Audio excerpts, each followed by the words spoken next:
ছি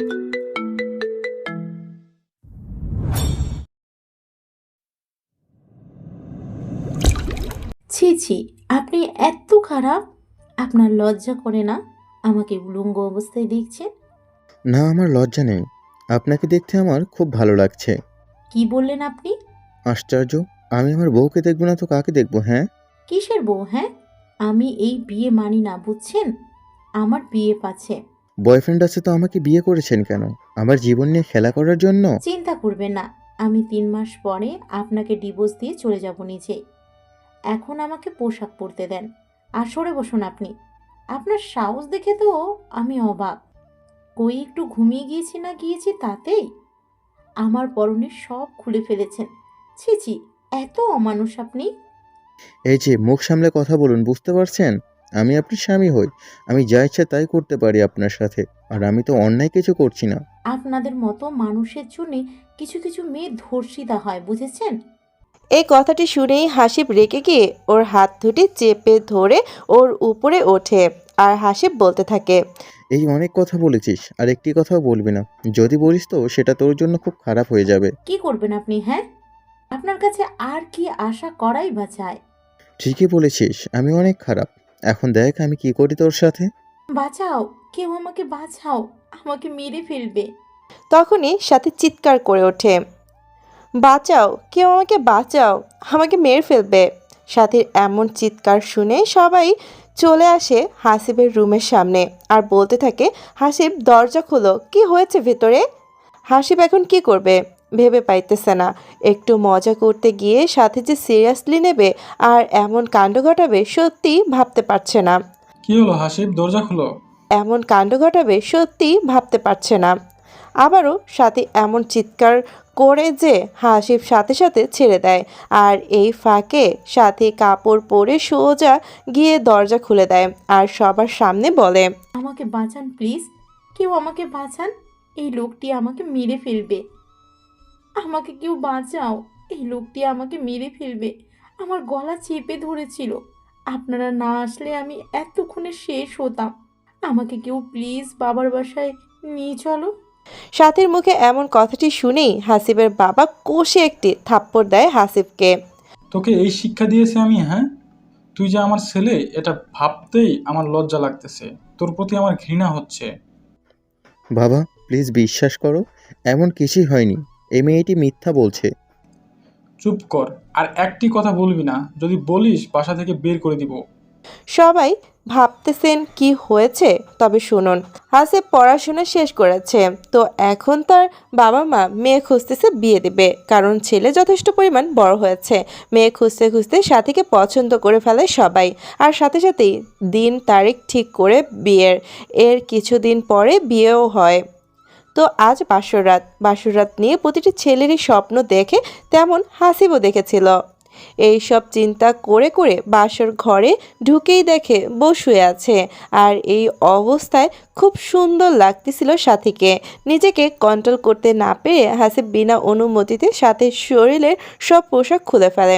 আর তখনই সাথীর ঘুম ভেঙে যায়। আর পরে তো সব দেখছেনই কি হয়েছে। আমাকে বাবার বাসায় নিয়ে যান প্লিজ কেউ। সমস্যা নেই মা, ও আর কিছুই করবে না তোমাকে। উনি নাকি একটা মেয়েকে ভালোবাসে, তাই আমাকে বউ হিসেবে মেনে নিতে পারবে না। এইসব কি বলতেছো সাথী তুমি? মিথ্যা বলে আমাকে ছোট করতে চাচ্ছ নাকি? প্লিজ সেটা করো না। আমি কেন মিথ্যা বলবো, হ্যাঁ? আপনি নিজেই বলেছেন। একদম চুপ করো, আর একটি মিথ্যা কথাও বলবে না তুমি, বলে দিলাম আমি। তখনই সাথী বলে ওঠে, আচ্ছা, ওয়াশরুমটি কোন দিকে? সাথীর কথা মতো একজন ওয়াশরুম দেখিয়ে দেয় আর সাথী ওয়াশরুমে চলে যায়। প্রায় 10 থেকে 15 মিনিট পরে সাথী ওয়াশরুম থেকে আসে। এসেই বলতে থাকে, আমি এই বাসায় থাকবো না। আপনার ছেলের অন্য কোথাও সম্পর্ক আছে। হাসিব, সাথী যে সব বলতেছে সব কি সত্যি, হ্যাঁ? না বাবা, এসব কিছু সত্যি নয়। তো আমি মিথ্যে বলছি, হ্যাঁ? সাথীর কথাটি শেষ হতে না হতেই বাহিরে কলিং বেলের শব্দ হয়। এত রাতে আবার কে আসলো বুঝলাম না। হাসিবের মা গিয়ে দরজাটা খুলে দেয় আর দেখতে পায় যে একটি মেয়ে এসেছে। হাসিবের মা জিজ্ঞেস করে, কে তুমি? কাকে চাই? হ্যাঁ, হাসিব বাসায় আছে, আমি ওর। মেয়েটির কথা শুনে সবাই তো অবাক, কি হচ্ছে এইসব কিছুই বুঝতেছে না কেউ। আরও বেশি অবাক হয় হাসিব। হাসিবের বউ আমি। এই মেয়ে কি বলতেছে এইসব? তোমার মাথা ঠিক আছে কি? অবশ্যই আমার মাথা ঠিক আছে। কই হাসিব কই? হ্যাঁ, তখনই হাসিব সামনে এসে বলে, এই মেয়ে, আপনার সমস্যা কি? মুখে যেটা আসছে সেটাই বলে যাইতেছেন। মানে আমি মিথ্যে বলতেছি? তুমি আমাকে গোপনে বিয়ে করছো, আর এখন কিনা মিথ্যে আশ্রয় নিতেছো? আর একটি কথা বললে এমন থাপ্পড় দিব না, তোমার সব দাঁত বেড়ে হয়ে যাবে। প্লিজ হাসিব, আমার এমন সর্বনাশ করিও না। তোমার কাছে আমাকে আশ্রয় দাও। যখনই শুনেছি তুমি অন্য কোথাও বিয়ে করেছো, আমি আর ঠিক থাকতে পারিনি, তাই তোমাকে না জানিয়ে চলে এসেছি। এবার কিন্তু বেশি বেশি হয়ে যাচ্ছে। আমি আপনাকে কখনো দেখি নাই, আর আপনি বিয়ের কথা বলতেছেন। দেখেছেন, আমি মিথ্যে কথা বলি নাই। আপনার ছেলের অন্য কোথাও সম্পর্ক আছে, তাই আমাকে বউ হিসেবে মেনে নিতে পারছে না, আর আমাকে মারার চেষ্টা করেছে। আর একটু এই বাড়িতে থাকবো না আমি। আমি বুঝে গিয়েছি, এই সব কিছুই তোমার সাজানো নাটক, তাই না সাথী? নাটক হবে কেন? হ্যাঁ, এখন তো আপনার আসল পরিচয় বের হয়েছে। আর আপনারা কেমন সন্তান জন্ম দিচ্ছেন? হ্যাঁ, আপনাদের না জানিয়ে বিয়ে করে। এদের মতো কিছু ছেলের জন্য আমাদের মতো মেয়ের সুন্দর জীবনটা নষ্ট হয়ে যায়। সাথীর কথা কেউ বিশ্বাস করবেন না। ও নিজেই নাকি অন্য একটি ছেলেকে ভালোবাসে, তাই আমাকে বলেছে 3 মাস পর ডিভোর্স দিয়ে দেবে। এখন আবার আমার নামে মিথ্যা কথা বলতেছে। আর এই সাথী, এই মেয়েটিকে মনে হয় সেট করে এনেছে আমার নামে মিথ্যা কথা বলার জন্য। তখনই মেয়েটা বলে ওঠে, আশ্চর্য, আমি মিথ্যা কথা বলবো কেন? হ্যাঁ, প্রমাণ নেবেন আমার? কি এমন প্রমাণ আছে তোমার কাছে? হ্যাঁ, এই দেখুন আমাদের বিয়ে কাগজপত্র। এরপরে হাসিবের হাতে কাগজটি নিয়ে তো অবাক, কারণ এখানে হাসিবের সাইন দেওয়া আছে, কিন্তু হাসিব তো কখনো এমন কাগজে সাইন দেয়নি। কি হলো, এমন করে কি দেখতেছেন? হ্যাঁ, এটা আপনারই সাইন। এটি তো আমার সাইন নাও হতে পারে, অন্য কেউ দিয়েছে হয়তো। না, অন্য কেউ দেখেনি, আপনিই দিয়েছেন। আরও প্রমাণ নেবেন আপনি? আর কি প্রমাণ আছে? হ্যাঁ, আচ্ছা দাঁড়ান, যে কাজী অফিসে আমরা বিয়ে করেছি সেই কাজীকে ফোন দেই, উনি সব কিছু বলবে। ঠিক আছে, ফোন দেন তবে। এরপর মেয়েটি ফোন দেয় আর ফোনের লাউড স্পিকার বাড়িয়ে দেয়। কাজের কথা শুনে তো সবাই অবাক, কারণ কাজীও বলতেছে বিয়ে হয়েছে। এই মেয়ে, তুমি মিথ্যা কথা বলবে না। সত্যি করে বলো তো, তুমি কে আর কোথায় থেকে এসেছো? আমি তোমার বউ, আর তোমার কাছেই এসেছি। আর যদি এখন মেনে না নেও তবে পুলিশের কাছে যেতে বাধ্য হব। এমন কথাবার্তা শুনে পুরা বাড়ির সবাই মাথার উপরে মনে হচ্ছে ছাদ ভেঙে পড়লো এমন অবস্থা। আরও বেশি অবাক হয় হাসিবের বাবা মা, কারণ এতটা বিশ্বাস করার পরেও হাসিব আমাদের একটি কথাও জানায়নি। এমন সময় হাসিবের বাবা বলে ওঠে, আচ্ছা, তোমার নাম কি মা? আমার নাম হলো রিফা। তোমাদের বিয়ের কতদিন হলো? 5 মাসের মাথায় পড়েছে। আচ্ছা ঠিক আছে মা, সব কিছু ঠিক হবে, কিন্তু চিন্তা করিও না, তুমি আজ থেকে এই বাড়িতেই থাকবে। কিন্তু হাসিব যে বিয়ে করেছে, এখন কি হবে? কি আর হবে, দুজনেই থাকবে। হাসিবের মা, আমাদের গেস্ট রুমে রিফাকে নিয়ে যাও, আজ থেকে ওখানেই থাকবে। ওখানে থাকবো মানে? আমি হাসিবের সাথেই থাকতে চাই। আজ তো ওই রুমে থাকো, কাল দেখা যাক কি হয়। ঠিক আছে। এরপরে হাসিবের বাবার কথা মতো রিফাকে নিয়ে যাওয়া হয় ওই রুমে। বাবা, তুমিও এইসব বিশ্বাস করলে? একদম চুপ থাক। তোর মতো খারাপ জঘন্য ছেলে আমি জন্ম দিয়েছি ভাবতে খারাপ লাগতেছে। কিসের অভাব ছিল তোর? হ্যাঁ, যখন যা চেয়েছিস তাই দিয়েছি, আর সেই তুই কিনা ছি ছি ছি, ভাবতেই কেমন জানি লাগতেছে। সত্যি বাবা, আমি এমন কাজ করি নাই। এই সব সাথী করেছে। আমার মন বলতেছে সাথী এসব নাটক করেছে।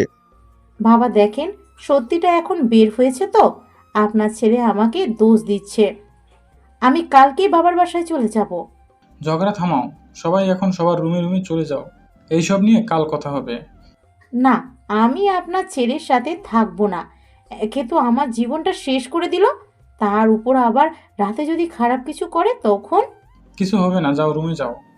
আর হাসিব, যদি একবার শুনি তুমি এমন কিছু করেছো তো আমার মরা মুখ দেখবা। ঠিক আছে বাবা, এরপরে সবাই রুমে রুমে চলে যায়। তো হাসিব রুমে আসতে না আসতেই সাথী বলতে থাকে, আমাকে যতটা সহজ সরল ভাবছো, আমি কিন্তু ততটা না। আমি জানি তুমি এসব কাহিনী ঘটাইছো। আহা, হুম, ঠিকই বুঝেছেন। আপনি কেন এমন করলেন? এসব মিথ্যা অপবাদ কেন দিলেন আমাকে? আমি অন্য একজনকে ভালোবাসি, এটা ছাড়া আমার কোনো উপায় ছিল না।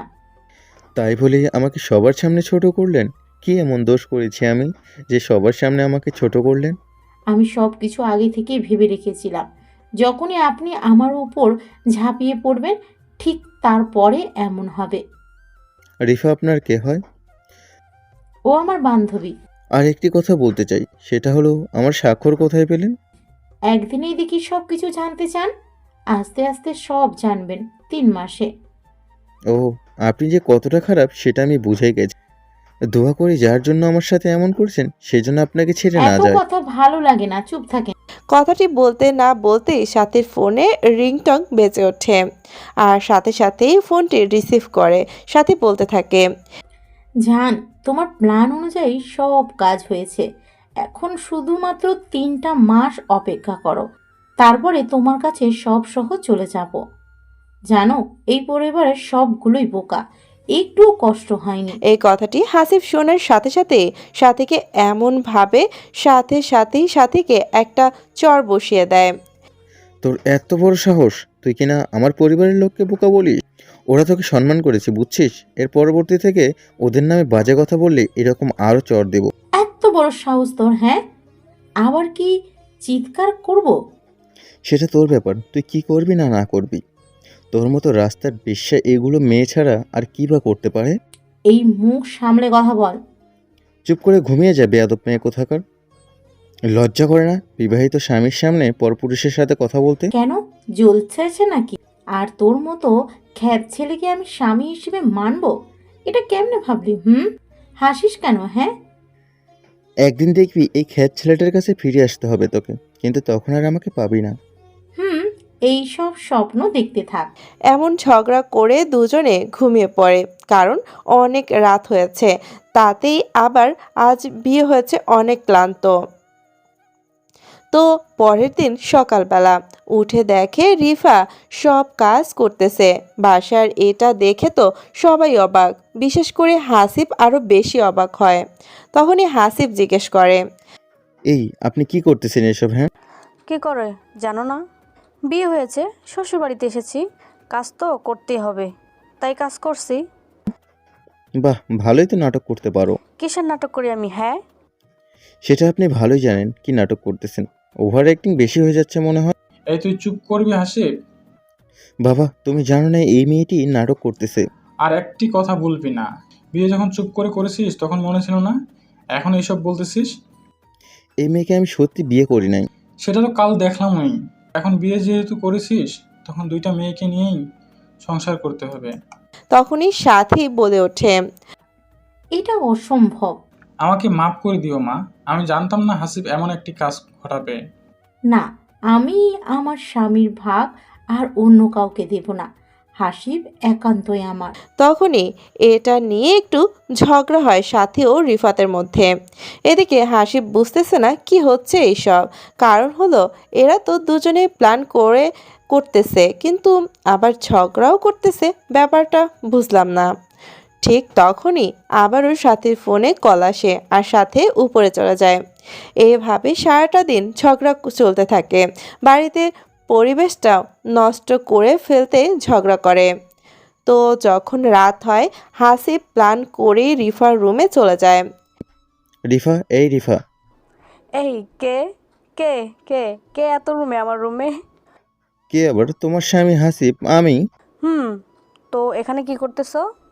স্বামী কেন বউয়ের কাছে আসে এটা তুমি হয়তো ভালো করেই জানো। না, জানি না। স্বামী আসে আদর করতে, তেমনি আমিও এসেছি আমার বউকে আদর করতে আজকে রাতে। এই, একদম আমার কাছে আসবেন না। সেটা বললে তো আর হবে না, আমি এখন তোমার সাথে শারীরিক সম্পর্ক করব। এই না প্লিজ, যদি আমার কাছে আসো তো আমি চিৎকার করে উঠবো। চিৎকার করো, সমস্যা নেই, আমি আমার বউয়ের কাছে আসতেই পারি, এটা সবাই ভাববে। প্লিজ আমার এত বড় ক্ষতি করবেন না। কে শোনে কার কথা? হাসিব সোজা রিফাকে বিছানায় শুয়ে হাত দুটি চেপে ধরে। এখন তো শুরু, আরও কত কিছু করতে হবে। আমাকে নষ্ট করিও না প্লিজ, তোমার পায়ে পড়ি। তখনই হাসিব রিফার শরীর থেকে এক টানে শাড়িটা খুলে ফেলে। উফ, কি সুন্দর লাগতেছে তোমাকে না। প্লিজ হাসিব, এমন করিও না। আমি আমার বউকে যা ইচ্ছা তাই করতে পারি, এতে কার কি? হ্যাঁ, এটা বলেই রিফার ঠোঁটের কাছে হাসিব ঠোঁট আনতে নিজেকে ছাড়ানোর জন্য অনেক চেষ্টা করতে থাকে, কিন্তু এইদিকে কোনো বাধাই হাসিবকে আজ আটকাতে পারবে না। আর কিছু না ভেবে রিফার ঠোঁটে ঠোঁট লাগিয়ে দেয়, আপন মনে কিচ করতে থাকে। রিফাও ভেবে নিয়েছে হাসিবের হাত থেকে আর নিজেকে কোনোভাবেই বাঁচাতে পারবে না। কিন্তু 5 মিনিট কিস করার পর হাসিব নিজে রিফাকে ছেড়ে দিয়ে বলতে থাকে, এখনো সময় আছে, বল তুই কি আমার সত্যিকারের বউ নাকি সাজানো? নিজের বউ। ও ঠিক আছে। এটা বলেই হাসিব আবারও যখন ঝাঁপিয়ে পড়ে রিফার উপর বলে ওঠে, আপনি আমার কেউ না, প্লিজ আমাকে ছেড়ে দিন। আমি তোমার স্বামী হই গো সোনা। সত্যি কেউ না, এসব সাজানো নাটক। সব কিছু সাথী প্ল্যান করেছে তাই তো? সব কিছুই সাথে প্ল্যান ছিল বিয়ের আগে থেকেই। সাথী যদি অন্য কোনো ছেলেকে পছন্দ করে তবে বিয়ে করলো না কেন? ওর বাবার কথা রাখতে ও এসব করেছে। 3 মাস হলে ও ঠিকই চলে যাবে এখান থেকে, আপনাকে মিথ্যা অপবাদ দিয়ে। এই সব কথা কালকে সবার সামনে বলবে, কেমন? ঠিক আছে, বলবো। যদি না বলো তবে কিন্তু আমি তোমার সাথে এমন কাজ করব যা তুমি ভেবেই পাবে না। আজ তো এইটুকুই করলাম। ঠিক আছে। এখানে হাসিব আর কিছু না বলে সোজা নিজের রুমে যায়, গিয়েই সাথে প্রশ্ন করে, কি রে, কই ছিলি এতক্ষণ? কোথায় আবার? রিফার রুমে গিয়েছিলাম। ওর রুমে কেন গেছিলি? হ্যাঁ, বউয়ের রুমে স্বামী যাবে না তো কে যাবে? গিয়ে অনেক আদর ভালোবাসা দিয়ে আসলাম। হাসিবের মুখে এমন কথা শুনে সাথে একটু থমকে যায়। ভালোবাসা মানে? ভালোবাসার মানে শারীরিক সম্পর্ক করে আসলাম আমার অন্য বউয়ের সাথে। আচ্ছা কাল কথা হবে, আজ আমি খুবই ক্লান্ত। সাথী আর একটি কথাও না বলে ঘুমিয়ে যায় আর মনে মনে ভাবতে থাকে, রিফার সাথে এমন কাজ করলো আর রিফা একটু চিৎকারও করলো না। ওকে তো সব বুঝিয়ে দিয়েছি কি করলে কি করতে হবে। সেই দিন রাতটাও এইভাবেই কেটে যায়। পরের দিন সকালবেলায় হাসিব সবাইকে এক জায়গায় জড়ো করে আর বলে, কিছু কথা বলতে চাই আমি তোমাদের সবাইকে। সবাই ভাবতেছে কি এমন বলবে যে সবাইকে জড়ো করলো। এইদিকে সাথীর মন শর্টফট করছে, কি এমন হাসিব বলবে যে সবাইকে এক করলো।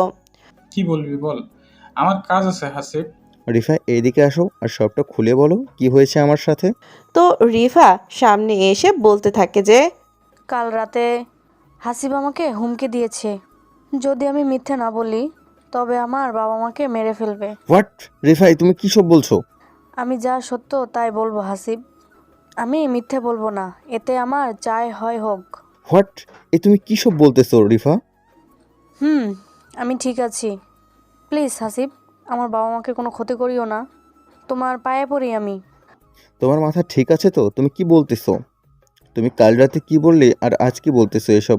না, তুমি এমনটা করতে পারো না রিফা, প্লিজ সত্যিটা বলে দাও। আমাকে মাফ করবে হাসিব, আমি যা সত্য তাই বলতেছি।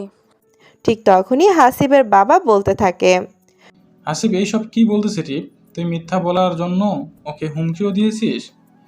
না বাবা, বিশ্বাস করো আমি এমন কিছু করি না।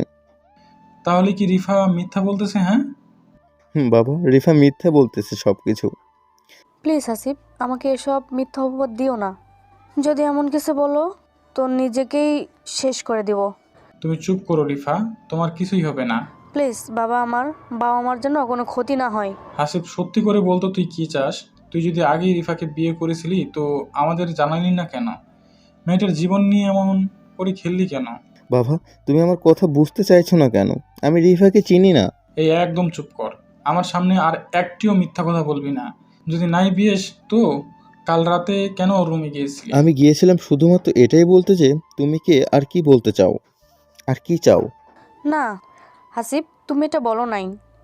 তুমি আমার সাথে 3-4 ঘন্টা থেকেছো, আমাকে অনেক কিছু করেছো, আর বলছো আমি যেন বলি আমি তোমার বউ না। সব কিছু আমি সাজাইছি, আর এসব না বললে আমার বাবা মাকে মেরে ফেলবে। তোর মতো ছেলে আমি জন্ম দিয়েছি, ভাবতেই লজ্জা লাগতেছে হাসিব। ছি ছি ছি। বাবা, আমি কিছু বলতে চাই। বলো, কি বলবা তুমি? রিফা যা বলছে সব সত্যি কথা। তুমি সেটা কেমনে জানলে? বাবা, হয়েছে কি, রিফা যখন বলল যে 3-4 ঘন্টা থেকে ওর সাথে, তখনই আমি কনফার্ম হলাম যে হাসিব তো কাল রাতে আমাকে বলেছিল যে সাথী তুমি থাকো, আমি একটু বাইরে যাব। কিন্তু এটা জানতাম না যে রিফা রুমে গিয়েছিল। আর কত প্রমাণ নিবি হাসিব? আমাকে আর সবার সামনে ছোট করিস না, প্লিজ প্লিজ। বাবা, শুধুমাত্র এটুকুই জেনে রাখো, আমি বড় কোনো চক্রে ফেসে গেছি। চুপ কর, আর একটি কথাও বলিস না। তখনই রিফা বলে, বাবা, আমি এখানে আর একটুও থাকবো না। আমি আমার বাবা মার কাছেই থাকবো। যদি হাসিব কোনো ক্ষতি করে তখন? না, তুমি কোথাও যাবে না, এখানেই থাকবে। তোমাকে ও যেহেতু বিয়ে করেছে, তুমিও এইখানেই থাকবে। না, আমি এত কষ্ট করে থাকবো না বাবা। আমার স্বামী অন্য একটি মেয়ের সাথে অন্য রুমে থাকবে, খাবে, ঘুরতে যাবে, এটা আমি সহ্য করতে পারবো না। তবে তুমি কি করতে চাও? আমার জীবনটা তো নষ্ট করেছো। আমি আর চাই না অন্য আরেকজনের জীবন নষ্ট হোক। তবে কি করবে? হয় আমাকে ডিভোর্স দিক, না হয় অন্যজনকে ডিভোর্স দিক। এটা কখনোই সম্ভব না। তোমরা দুজনেই থাকবে, ও দুজনেরই দেখাশোনা করবে। না, এটা হয় না। এত কথা বলতে পারবো না, দুজনে থাকো, ওকে? আমি এখন একটু কাজে যাব, পরে কথা হবে। তখনই সাথী বলে, বাবা, আজ তো আমাদের বাসায় যেতে হবে। ও হ্যাঁ, আমার মনেই ছিল না। আচ্ছা শোনো, দুপুরে যেও, আমি একটু কাজ থেকে আসি। ঠিক আছে বাবা। এরপরে সবাই সবার রুমে চলে যায়। এইদিকে হাসিব বুঝতেছে না কি হচ্ছে ওর সাথে। সবাই দেখি গেম খেলতেছে, একদিকে সাথী, অন্যদিকে রিফা, আরেকদিকে বাবা ও কোনো প্রকার কথা বিশ্বাস করতেছে না। আচ্ছা, রিফা এমন করলো কিভাবে? ও তো কাল রাতে বলল সব সত্যি বলবে, কিন্তু আজ এমন পাল্টি খেলো কেমনে? এইসব ভেবে ভেবে হাসিব রুমে আসতেই, এখনো এত বড় খেলোয়াড় হও নাই মিস্টার হাসিব। তোমরা যেটা করতেছো এটা একদমই ঠিক করতেছো না। এর জন্য খুব বড় মাসুল দিতে হবে তোমাদের। এই সাথী এত ছোট খেলোয়াড় না, বুঝেছেন? আমি কেমন করে হয় হোক, আর ভালোবাসার মানুষের কাছে যাবই। যার জন্য এত কিছু করতেছো সেই জন্য তোমাকে না ঠকায়। সেইটা তোকে বলতে হবে না। ওর প্রতি আমার বিশ্বাস আছে, বুঝছিস? একটা কথা বলি, উত্তর দিবা? কি কথা? রিফা পোল্ট্রি খেলো কেমনে? জানতেই হবে নাকি? হুম। ওর কাছে ফোন আছে। তুই যখন কাল ওইসব বললি তখনই সন্দেহ হয়েছিল আমার, তাই মেসেজে সব কিছু বলে দিয়েছি কি কি করতে হবে। ও আচ্ছা, একদিন অনেক কাঁদবে আমার জন্য, মনে রাখিও। কাঁদবো? সেটা আবার তোর জন্যে আমি?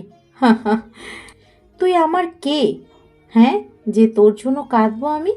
সময় বলে দেবে। নিজেকে কখনো আয়নায় দেখেছিস? হ্যাঁ, দেখেছি অনেকবার। ভেবে দেখ, তুই কোথায় আর আমি কোথায়। তোর মতো খ্যাত ছেলের সাথে কি আমার যায়? আর শোন, তোকে কালকে দেখাবো আমি যাকে ভালোবাসি সে দেখতে কেমন সুদর্শন। সৌন্দর্যতেই সব কিছু থাকে না। তো এইভাবে হাসিব ও সাথীর মধ্যে অনেক তর্ক বিতর্ক হয়। এর মধ্যে আবার হাসিবের বাবা কাজ সেরে বাসায় আসে দুপুরে। হাসিব, বৌমা কোথায় তোমরা? বাবা বলো। বিয়ের পরের দিন তো বড় বউ দুজনেই শ্বশুর বাড়িতে যাইতে হয়। তো তো মানে, তুই সাথীকে নিয়ে ওর বাবার বাসায় যাবি আর 2 দিন থেকে আসবি? অসম্ভব, আমি যাব না ওদের বাড়িতে। হ্যাঁ, আমি যাবই না। তখনই সাথী বলে ওঠে, বাবা, দেখেছেন আপনার ছেলে এমন করে। আমি রুমের ভিতরে কত করে বললাম 2 দিন থেকেই আসবো, কিন্তু ও নাকি যাবে না। হাসিব, তুই যদি না যাস তো অনেক খারাপ কিছু ঘটে যাবে কিন্তু মনে রাখিস বাবা। বাবার এমন কথায় হাসিব ও শেষমেশ রাজি হয়ে যায়।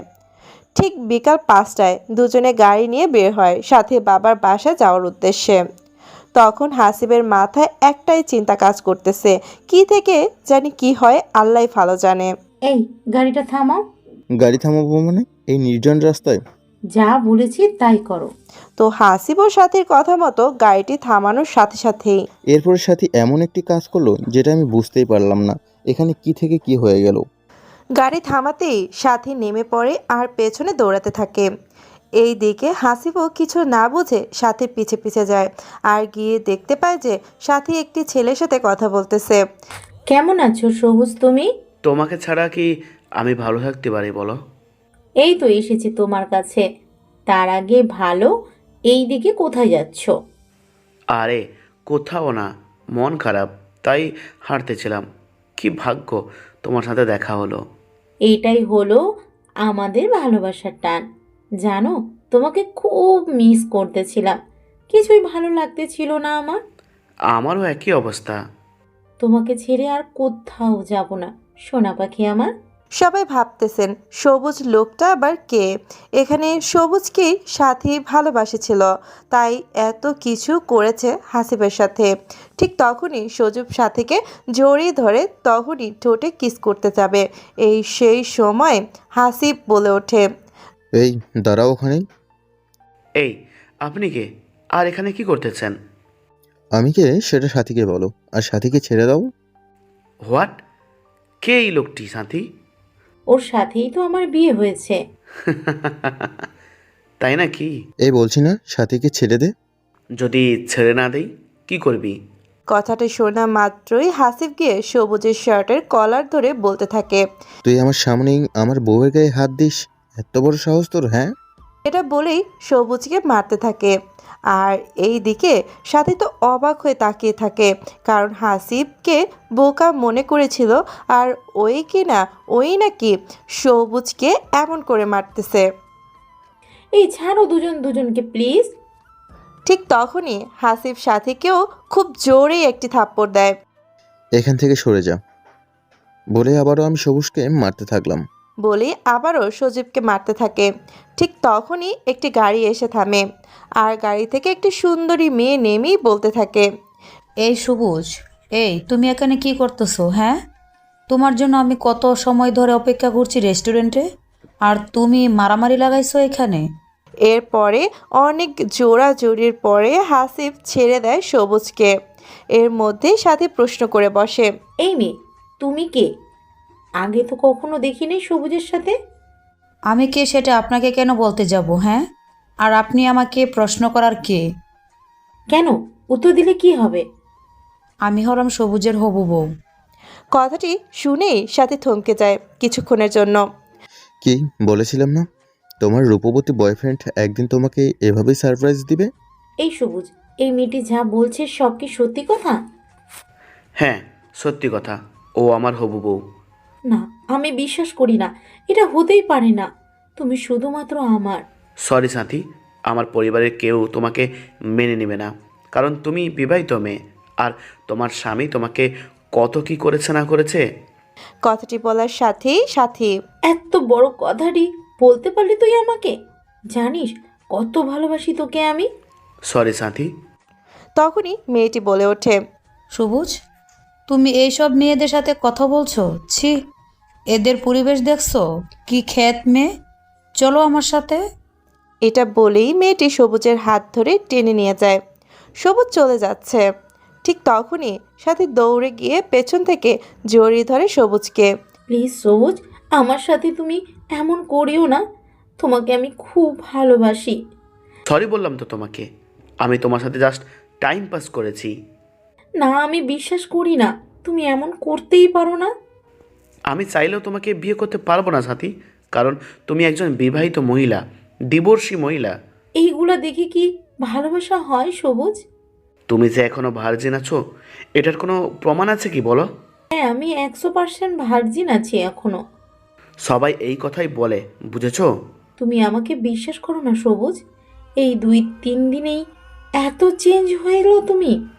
এত কথা শুনতে পারবো না, আমার যা বলার ছিল আমি তোমাকে সবটা বলে দিয়েছি। ঠিক তখনই মেয়েটি বলে ওঠে, তুমি যদি আর 1 মিনিট এখানে থাকো তো আমি নিজেই চলে যাব। এইসব খ্যাত মেয়েদের সাথে তোমার কিসের এত কথা, কিসের সম্পর্ক? হ্যাঁ, আরে না, চলো তো। এটা বলেই সবুজ মেয়েটির সাথে গাড়িতে উঠে চলে যায়। কিন্তু এদিকে সবুজের এমন আচরণ ব্যবহারে সাথে ভীষণ পরিমাণে শট খায়।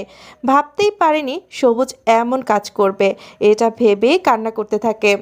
কান্না করে লাভ নাই, আল্লাহ ছাড় দেয় কিন্তু ছেড়ে দেন না। বাই দ্য ওয়ে, আপনি কি এখন এমন কান্না করতে থাকবেন নাকি যাবেন? অন্যথায় যদি না যান তবে আমি বাসায় চলে যাব। হাসিবের এমন কথা শুনে সাথে কি উত্তর দেবে ভেবে পাচ্ছে না। শুধুমাত্র হ্যাঁ সূচক কথাটি বলেই সাথে গাড়িতে উঠে বসে। প্রায় 1 ঘন্টা পরে সাথীদের বাসায় পৌঁছায় হাসিব।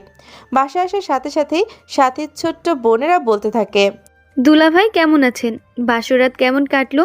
বিড়াল মারতে পেরেছেন কি? দেখে তো মনে হচ্ছে অনেক কিছুই করেছেন। ঠিক তখনই সাথীর মা এসে বলে, ওই তোরা থামবি কি? দেখতেছিস এইমাত্র আসলো, নাই শুরু করে দিয়েছিস প্যাচাল। বাবা চলো রুমে চলো তোমরা দুজনে। এটা বলেই হাসিফকে একটি রুমে নিয়ে আসা হলো। বাবা এটা সাথীর রুম, সাথী যাবার পর থেকে পড়েই আছে। ও আচ্ছা, ঠিক আছে। ঠিক আছে বাবা, তোমরা ফ্রেশ হয়ে নিচে আসো, আমরা খাবার রেডি করতেছি। এটা বলেই সাথীর মা চলে যায়। এদিকে সাথী এতটাই কষ্ট পেয়েছে কোনো প্রকার কথা বলছে না। ঠিক তখনই হাসিব লক্ষ্য করে দেয় সাথীর ঠোঁট থেকে রক্ত বের হচ্ছে। সরি সাথী, আসলে হয়েছে কি, আমার বউকে কেউ আমার সামনেই এমনভাবে জড়িয়ে ধরে দাঁড়িয়ে থাকবে আর সেটা আমি দেখব, এটা কখনোই হয় না, তাই তোমাকে থাপ্পড় দিয়েছি। সমস্যা নেই, আপনি ফ্রেশ হয়ে নেন। ওয়াশরুমটা জানি কোন দিকে? কথাটি বলার সাথে সাথেই সাথী ওয়াশরুমের দিকে নিয়ে যায়। প্রায় আধা ঘন্টা পরে হাসিব আর সাথী যখন একসাথে রুম থেকে বের হয়ে আসতেছিল, ঠিক তখনই সাথীর মা বাবা দূর থেকে দেখে বলে ওঠে, ঠিকই বলছো, খুব সুন্দর লাগতেছে আমার মেয়ে জামাইকে। আল্লাহ যেন ওদের সারা জীবন সুখে রাখে। এরই মধ্যে আবার দুষ্টু শালিগুলো চলে আসে। দুলাভাই কি বলবো তোমায়, একরে ওয়াও লাগতেছে। উফ, আপুর জামাই না হয়ে যদি আমার জামাই হতে। তখনই সাথী বলে ওঠে, এই কি হচ্ছে এসব? হ্যাঁ, আমরা আমাদের দুলাভাইয়ের সাথে মজা করতেছি, কেন তোমার জ্বলতেছে বুঝি? সাথীকে উত্তর দেবে কিছু ভেবে পাচ্ছে না। দুলাভাই গো, তোমার ছোট ভাই নাই? উফ, থাকলে আমার জামাই বানাইতাম। না নেই, তোমরা তো দেখতেছি খুবই ফাজিল। চলো সবাই খাওয়া দাওয়া করব। এরপরে সবাই মিলে খাওয়া দাওয়া করতে বসে, কিন্তু সাথীর মন এখনও খারাপ হয়ে আছে। খারাপ হবারই কথা, কারণ এত ভালোবাসার পরেও যদি প্রিয় মানুষটি নিজের না হয় কষ্ট তো হবেই। খাওয়া দাওয়া শেষ করে সাথীর বোনদের সাথে একটু হাসিব আড্ডা দেয়। রাত যখন 10টা বাজে তখন হাসিব বলে ওঠে, আচ্ছা, আজ ঘুমাতে যাই, কি বলো তোমরা? বাবা এত তাড়াতাড়ি ঘুম? নাকি আপুকে গিয়ে আদর করবেন? আরে না, সত্যি ঘুম আসছে। দুলাভাই আমরাও বুঝি, আমরা ছোট বাচ্চা না, বুঝেছেন? আরে আজ জার্নি করে আসছি তো, শরীরটা একটু ক্লান্ত লাগছে আমার। আচ্ছা ঠিক আছে, জানতে হবে। এরপরে হাসিব রুমে এসে দেখে যে সাথী ঘুমিয়ে গিয়েছে। তো হাসিব আর সাথীকে না জাগিয়ে সোফায় ঘুমিয়ে পড়ে। রাত যখন 1টা বাজে হাসিব জাগ না পায়, আর ঘুম না আসার কারণে সাথীদের সাথে একটু ঘুরতে যায়। কিন্তু ছাদে গিয়েই দেখতে পায় যে কে জানি একজন আগে থেকে বসে আছে। তো হাসিব একটু গালা হাসর দেয়। কে আপনি? এত রাতে ছাদে আসছেন কেন? কথাটি বলার সাথে সাথেই একটি মেয়ে উত্তর দেয়, আরে দুলাভাই, আপনি এত রাতে এখানে? ব্যাপার কি? আপু মনে হয় আদর করতে দেয়নি?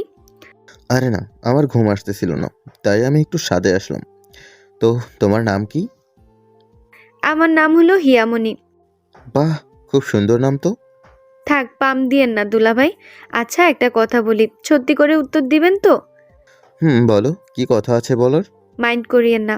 আচ্ছা, আপনার সাথে কি সাথী আপুর সত্যি কিছু হয়েছে, মানে শারীরিক সম্পর্ক?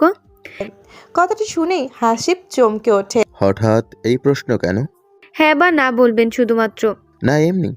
আমি এটাই অনুভব করেছিলাম। আমি জানি আপু আপনাকে ওর কাছে আসতেই দিবে না। কেন দিবে না আসতে? ও একটি ছেলেকে খুবই ভালোবাসতো, কিন্তু হঠাৎ করে কি জানি হলো, নাই তোমার সাথে বিয়ে হয়ে গেল। জানি, ওর সম্পর্কে সব কিছু জানি আমি। আপনি এখন কি করবেন? কি আর করব, ডিভোর্স দিয়ে দিব। প্লিজ এমন কিছু করিয়েন না দুলাভাই, দেখবেন সব ঠিক হয়ে যাবে।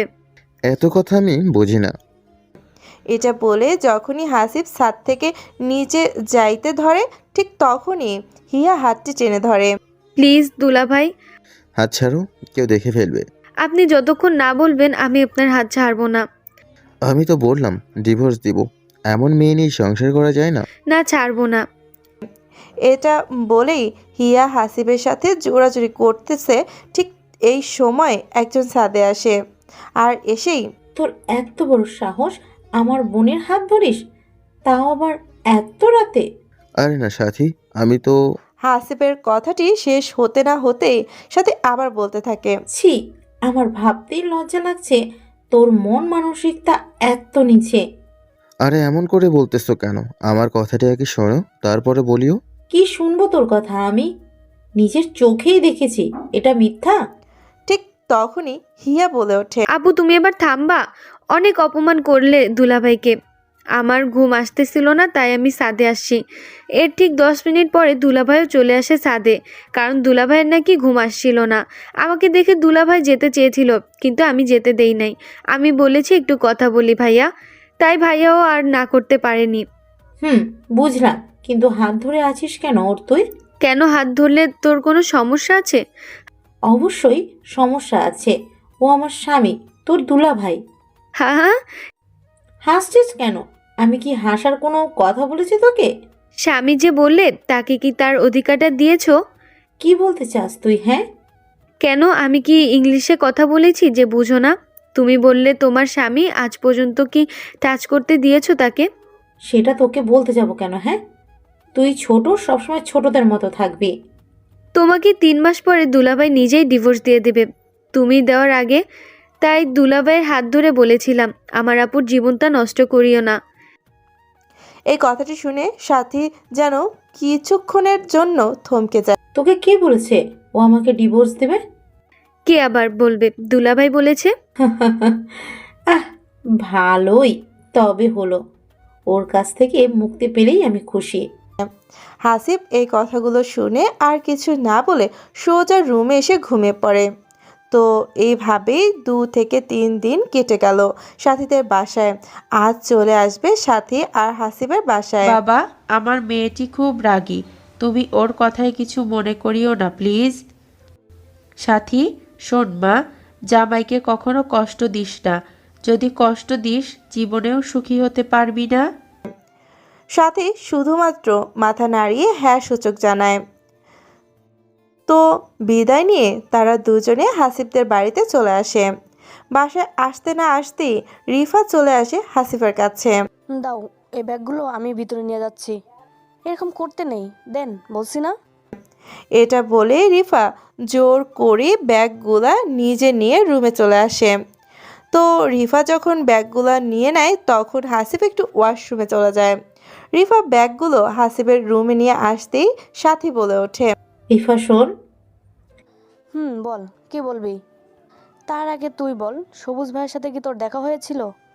এইসব পরে শুনিস। আচ্ছা বল, তবে কি বলতে চাইলি? তোর কাজ এখন এখানে শেষ, তুই কালকে চলে যাস। মানে কি বলতেছিস এসব? যা বলেছি তাই কর, তোর কাজ শেষ, এখন চলে যা। বাকি কাজ আমি নিজেই করতে পারবো। না, আমি যাব না। যাবি না মানে? কি বলতে চাস তুই?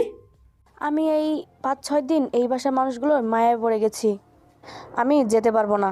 হোয়াট? তোর মাথা ঠিক আছে? কি বলছিস? আমার মাথা ঠিক আছে সম্পূর্ণ। তোকে আমি এখানে থাকার জন্য কি এনেছি? হ্যাঁ, তোর সমস্যা কি বুঝলাম না। তুই তো 3 মাস পরে ডিভোর্স দিবি, তো এত কথা পেঁচাচ্ছিস কেন? সেটা তুই বুঝবি না। আমি যাইতে পারবো না। আর তুমি হাসিবকে ডিভোর্স দিলেই আমি কোনো না কোনোভাবেই হাসিবের মনে জায়গা করে নিব, কোনো না কোনোভাবেই বিয়ে করে নেব, আর চিরকাল এখানেই থাকবো। মাথা গরম করিস না আমার রিফা, তোকে যা বলেছি তাই কর, না করলে খুব খারাপ হবে বলে দিলাম। যা ইচ্ছা করতে পারিস তুই। তুই যে হাসিবের বউ না, এইসব বলে দিব কিন্তু। বলে দেখ তারপরে কি হয় তোর। এটা বলতে না বলতেই হাসিব চলে আসে। কি হয়েছে? এভাবে চিল্লাচিল্লি করতেছো কেন দুইজনে তোমরা? জানো হাসিব, সাথী না আমার সাথে খারাপ ব্যবহার করতেছে। আমি শুধুমাত্র বললাম, ছোট, তোর বাসায় দিন কেমন গেল? একদম মিথ্যা বলবি না বলে দিলাম। তোকে কি এই কথা আমি বলেছি? তো কি বলছো শুনি একটু। এই, তোমরা দুজনে নাটক বন্ধ করো। তোমরা দুজনে কি চাচ্ছ আবারও? হ্যাঁ, আমি কিছুই চাই না, তোমাকে চাই শুধুমাত্র। লজ্জা করে না অন্যজনের স্বামীকে নিজের স্বামী ভাবিস? কথাটি শেষ হতে না হতেই এত বড় সাহস তোর, তুই এই কথা বলিস? আমি সব প্রমাণ দিয়েই এই বাসায় এসেছি। এইদিকে সাথী ভাবতেই পারতেছে না এমনভাবে থাপ্পড় দিবে রিফা। সাথী যখনই ঘুরে আবার রিফাকে থাপ্পড় দিতে যাবে, ঠিক সেই টাইমে হাসিফ হাতটি ধরে ফেলে। অনেক হয়েছে তোমাদের নাটক, এখন বন্ধ করো এসব। রিফা, আপনি আপনার রুমে চলে যান তো। রিফা হাসিবের কথা মতো রুমে চলে আসে, কিন্তু এই মেয়ে আবার সাথীও ভাবতেই পারতেছে না এমন একটা সময় আসবে যে সময় রিফা এমন পাল্টি খাবে। এখন শুধুমাত্র হাসিবের মাথায় একটি চিন্তা, সাথে কবে ডিভোর্স দেবে আর কবে এই সব থেকে মুক্তি পাবে। এমন সময় কান্নাকাটির আওয়াজ শুনতে পায় তাই রুম থেকে বেরিয়ে আসে, এসে দেখে রিফা কান্না করতেছে। কি হয়েছে মা, তোমরা কান্নাকাটি করছো কেন? বাবা, আমি চাই হাসিব আজ থেকে আমার সাথে থাকবে। কিন্তু ও যদি তোমার কোনো ক্ষতি করে? আমার বিশ্বাস কোনো ক্ষতি করবে না। কি হয়েছে এখানে এত কান্নাকাটি কেন শুনি? এত কিছু বুঝতে হবে না, আজ থেকে 1 সপ্তাহ রিপাদের সাথে থাকবি, কথা মনে থাকে যেন। কিন্তু বাবা। কোনো কিন্তু নেই, আমার কথাই শেষ কথা। ঠিক আছে। রাত যখন 9টা বাজে, বাবার কথা মতো হাসিফ রিফার রুমে আসে। রুমে আসতে না আসতে রিফা হাসিফকে জড়িয়ে ধরে। এই, কি করতেছেন? ছাড়েন আমাকে। সারার জন্যই কি এনেছি তোমাকে রুমে? এই রূপ, এই যৌবন তোমার চোখে পড়ে না? শুধু সারাটা দিন সাথে সাথে থাকো। আমিও তো তোমার বউ নাকি? আপনি কি বলতেছেন এসব? হ্যাঁ, আশ্চর্য হওয়ার কি আছে শুনি? আমি তো আপনার বউ হই নাকি? নাটক বন্ধ করুন আর আমাকে ছেড়ে দিন, না হলে চিল্লাচিল্লি করব। চিৎকার করে কোনো লাভ নেই। আপনি কি চাচ্ছেন? হ্যাঁ, আমি চাইছি তুমি আমাকে একটি বেবি এনে দাও। আমি তোমার সন্তানের মা হতে চাই। হোয়াট? আবার আমাকে ফাঁদে ফেলানোর নাটক শুরু করে দিয়েছেন? না, সত্যি সত্যি আমি মা হতে চাই। একদম চুপ করেন। আপনাকে কি আমি বিয়ে করেছি যে আপনাকে গর্ভবতী বানানো? হ্যাঁ, প্লিজ হাসিব, প্লিজ, আমি তোমাকে সত্যি অনেক ভালোবাসি, বিশ্বাস করো। বিশ্বাস শব্দটা তো মরেই গেছে। ঠিক তখনই রিফা ওয়ার্ড্রোবের উপর থেকে কোরআন শরীফ এনে বলতেছে। এই দেখো, কোরআন ছুঁয়ে বলছে হাসিব, আমি তোমাকে সত্যি অনেক ভালোবাসি। এটা দেখে হাসিবও একটু আশ্চর্য হয় আর ভাবতে থাকে কি হচ্ছে এইসব। কিন্তু আমাকে কেন ভালোবাসো? জানো, আমি এখানে অভিনয় করতে এসেছি, কিন্তু তোমার পরিবারের এমন ভালোবাসা, স্নেহ, যত্ন পেয়ে আমি তোমার পরিবারের মায়ায় পড়ে গেছি। শুধুমাত্র এর জন্য কি? না, আরও কারণ আছে। জানো, সাথে তোমাকে ডিভোর্স দিব 3 মাস পরে, আর সবুজ নামে একটি ছেলেকে বিয়ে করব। আমাকে এনেছে যেন তোমাদের সংসারে সমস্যা সৃষ্টি করি, আর বলেছিল তুমি নাকি খুবই খারাপ, তোমার পরিবারের মানুষও খারাপ, তাই 3 মাসের মধ্যে আরও সমস্যার সৃষ্টি হয় আর তুমি ওকে ডিভোর্স দাও। কিন্তু হাসিব, বিশ্বাস করো, আমি এখানে এসে বুঝতে পারছি সাথী সব কিছু ভুল বলছে, কারণ তোমার পরিবারের মানুষের মতন মানুষ হয় না। আর তুমি এত ভালো একজন মানুষ, যা বলার ভাষা নেই। কি করে তোমাদের আমি কষ্ট দেই, তাই আমি ভেবেছি সাথে চলে গেলে আমি তোমাকে সত্যি সত্যি বিয়ে করে নেব। জানো সাথী কি বলেছে আজকে আমাকে? কি বলেছে? ও বলছে আমি যেন তোমাকে ছেড়ে যাই, আমার নাকি কাজ শেষ। বিশ্বাস করো হাসিব, আমি তোমাকে ভালোবেসে ফেলেছি, আমি তোমার সাথে সারাটা জীবন থাকতে চাই। কিন্তু প্লিজ, কোনো কিন্তু নাই। তুমি সাথীকে ডিভোর্স দেওয়ার পর আমাকে বিয়ে করিও। আচ্ছা, আমি ভেবে দেখব। দেখিও, কিন্তু আমার তোমাকে চাই হাসিব। আচ্ছা, তুমি কি ওই দিন সেই দিনের মতো পরে পোল্ট্রি খাবে না তো? এই যে কোরআন ছুঁয়ে কথা দিলাম, কখনো পাল্টি খাবো না। বিশ্বাস করেছি। এখন কোরআন রেখে আসো। হাসিবের কথা মতো রিফাও কোরআন শরীফ রেখে আসে। আজ মনে হয় বৃষ্টি হবে, চলো না একটু বেলকনিতে যাই। হাসিবও কিছু না ভেবেই চলে আয় রিফার সাথে। ব্যালকনিতে আসার সাথে সাথে হাসিব ও রিফা দেখতে পায় যে সাথীও ওর রুমের ব্যালকনিতে এসেছে। সবাই ভাবতেছেন এটা আবার কেমন করে।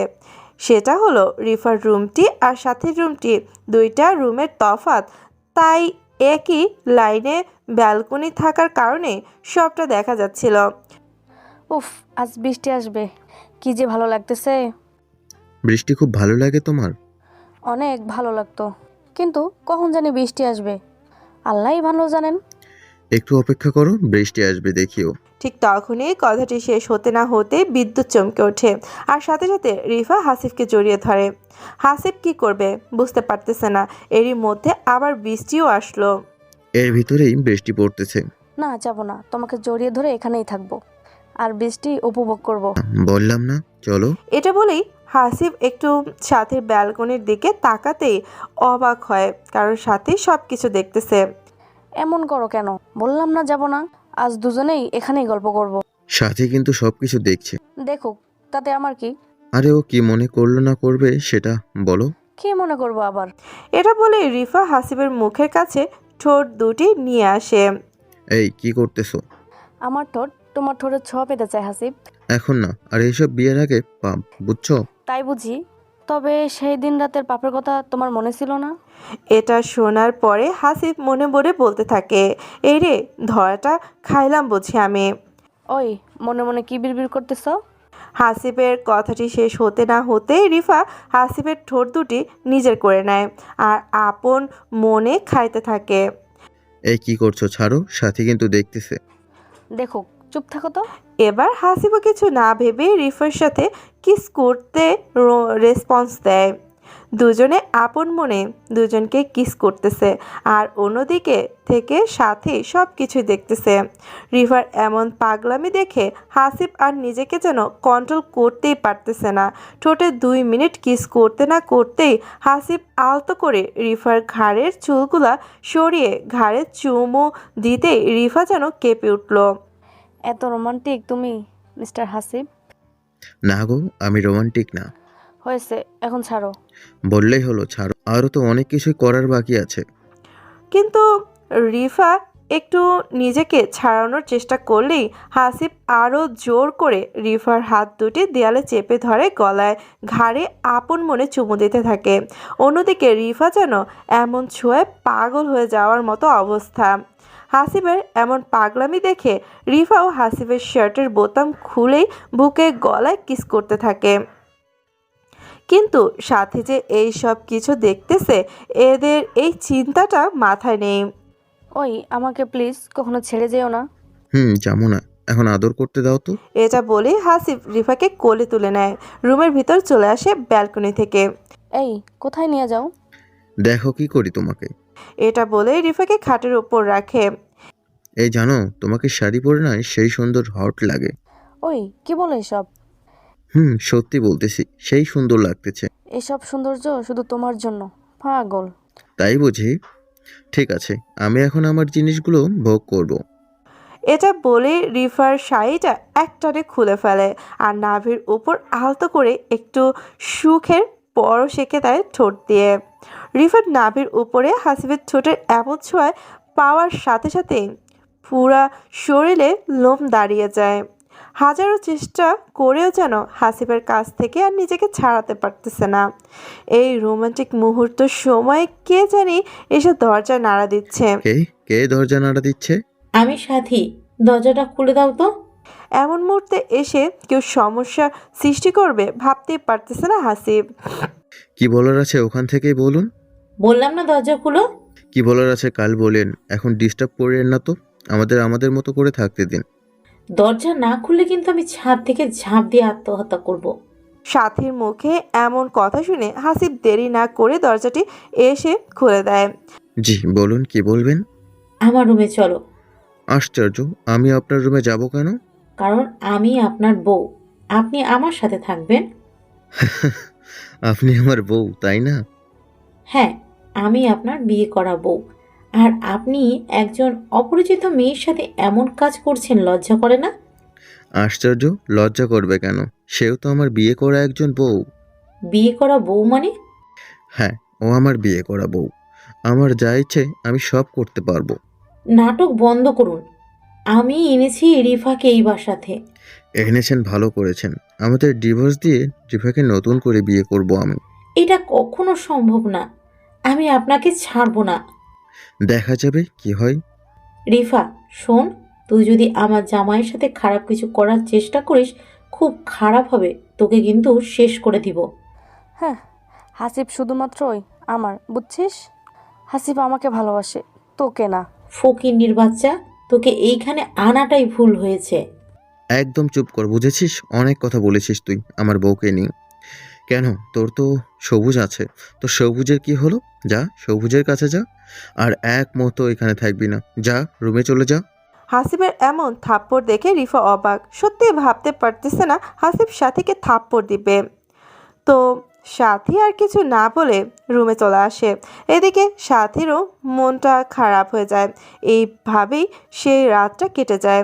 পরের দিন ঠিক দুপুর 2টায় রিফার ফোন, একটি অপরিচিত নাম্বার থেকে ফোন আসে। আসসালামু আলাইকুম, কে বলতেছেন? সালাম পরে দিস যদি তুই। রিফা কথাটি শুনেই মাথা ঘুরে পড়ে যায়। মাথা ঘুরে যাওয়ার পরে ঠিক যখন 10 মিনিট পরে জ্ঞান ফিরে আসে, তখন সাথে সাথেই রিফা সাথীর কাছে চলে যায়।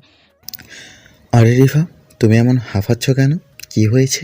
আমার বাবা মাকে কে জানি কিডন্যাপ করছে। কি বলো এসব? কখন হলো? জানি না, এখন বলতেছে 2 লক্ষ টাকা লাগবে। কি বলো? এত টাকা এখন কোথায় পাবো আমরা? আমি জানি। প্লিজ হাসিব, আমার বাবা মাকে বাঁচাও তুমি। আচ্ছা দেখি কি করা যায়।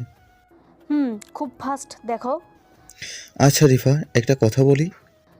বলো, কি কথা বলবা? এই সব কিছুর পেছনে আবার সাথীর হাত নেই তো? আমার তো মনে বলতেছে এই সব কিছু সাথী করেছে। কিন্তু ও এমন কাজ করবে কেন? হ্যাঁ, কাল রাতে তো শুনলে না তুমি কি কি বললো? আচ্ছা ওয়েট, আমি ডাকতেছি সাথীকে।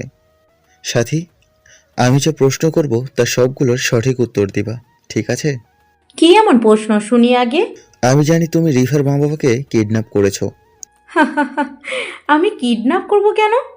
সেটা আমি কি জানি, তুমি ভালো জানো। প্লিজ সাথী, আমার বাবা মার কোনো ক্ষতি করিস না। ওরা ছাড়া আমার কেউ নেই এই পৃথিবীতে। তো এইসব আমি শুনে কি করব? বললাম তো আমি জানি না এইসব সম্পর্কে।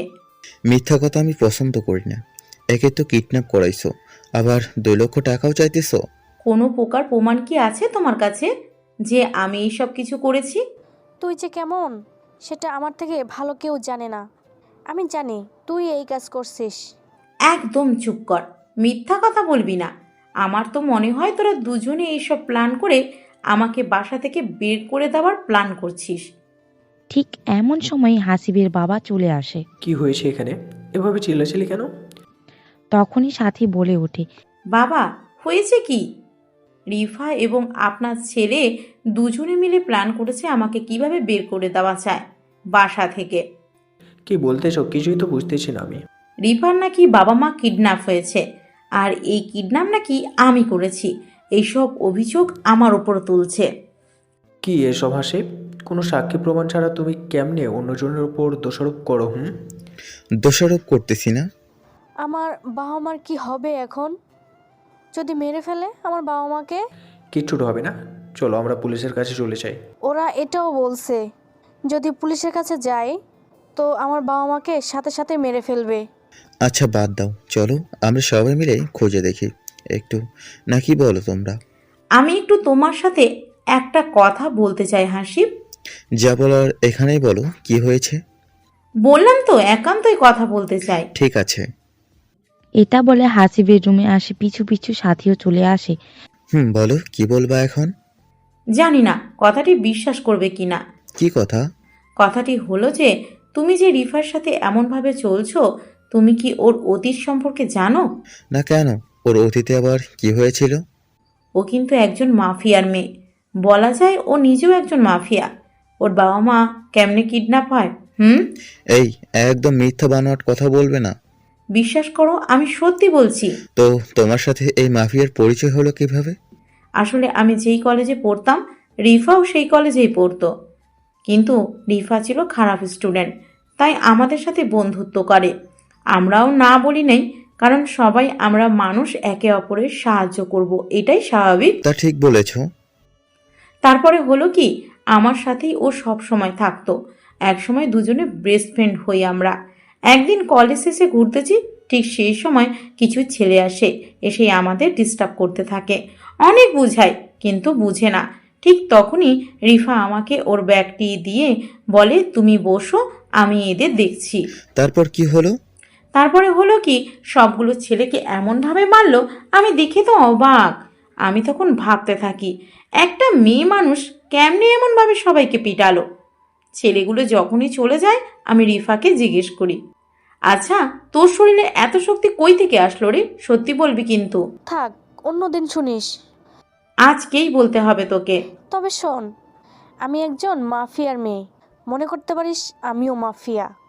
আমাদের কাজ হলো মানুষকে কিডন্যাপ করা আর পরের মুক্তিপণ চাওয়া। তোর ভয় পাওয়ার কোনো কারণ নেই। তোর কোনো প্রকার ক্ষতি করব না আমি। সত্যি তো নাকি পরে আমাকেও কিডন্যাপ করবি? এই জন্য তোকে বলতে চাইনি।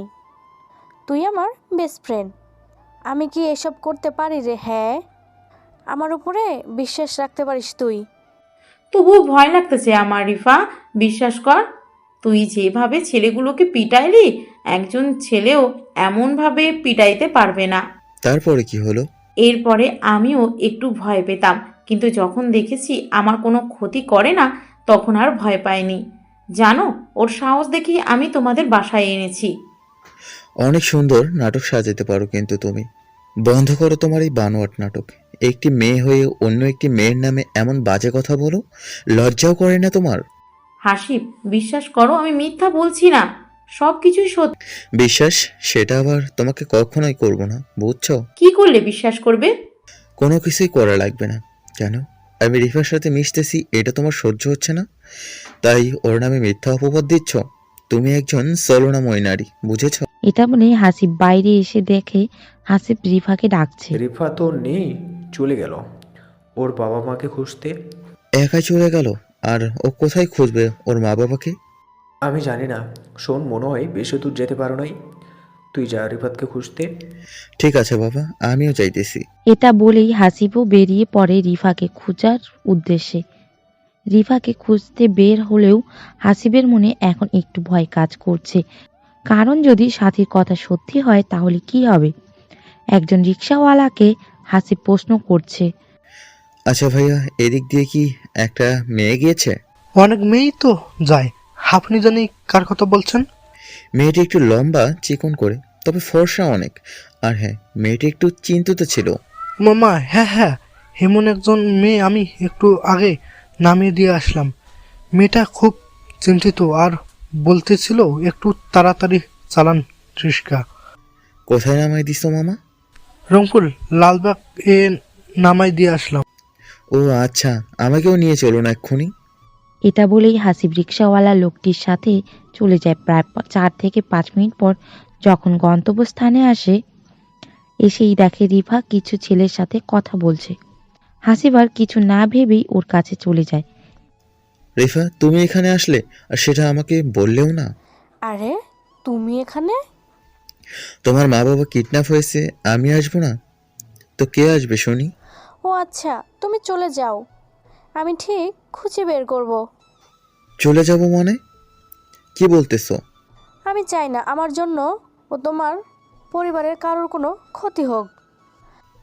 একদম চুপ করো আর বলো এই ছেলেগুলোকে, আর তুমি বা কি করতেছো এদের সাথে? আসলে এরা হলো তোমার গ্যাং, তাই তো? গ্যাং মানে? আরে মিথ্যা বলবে না, আমি জানি তুমি একজন মাফিয়ার মেয়ে। ও, সবটা জেনেই গেছো তবে। সাথী সব বলেছে। ও সত্যি বলতেছে হাসিব, আমি একজন মাফিয়ার মেয়ে। অনেক খারাপ। আমার কাছে এতদিন লুকাইছো কেন? কারণ যদি আমি বলতাম, তুমি আমার সাথে জীবনেও মিশতে না।